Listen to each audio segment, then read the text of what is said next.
নমস্কার, আপনারা দেখছেন ঘরোয়া রান্না। আজ আমি আপনাদের সাথে সিঙ্গাড়ার রেসিপি শেয়ার করব। দেখে নেওয়া যাক রেসিপি।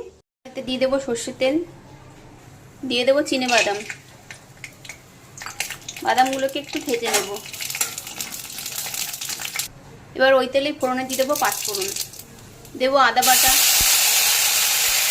থেতো করা কাঁচা লঙ্কা দিয়ে একটু নেড়ে নেব। দেবো অল্প জল। এবার একে একে জিরে, লঙ্কা, হলুদ গুঁড়ো দিয়ে দেবো।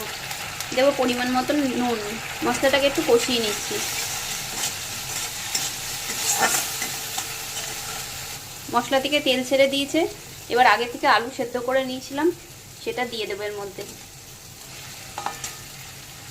এবার নেড়ে ছেড়ে আলুর সাথে মিশিয়ে নেব।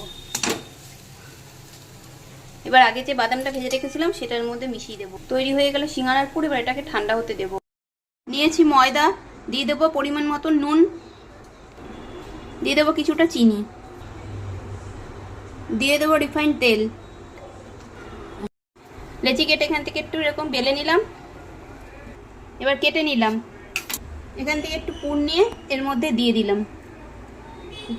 এরকম করে নিলে দেখো ঝটপট সিঙ্গাড়াগুলো তৈরি হয়ে গেল। হাতের সাহায্যে প্রেস করে দিলাম, তৈরি। এবার এইভাবে করে সব সিঙ্গাড়াগুলো তৈরি করে নেব। কড়াইতে দিয়ে দিয়েছি রিফাইন্ড তেল। তেল গরম হয়ে গেছে। এবার সিঙ্গাড়াগুলোকে আস্তে করে ছেড়ে দেব।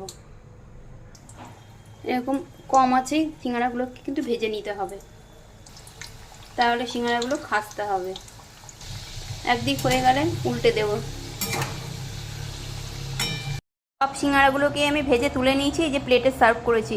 দেখেছেন খুব সহজেই তৈরি হয়ে গেল টেস্টি সিঙ্গাড়া।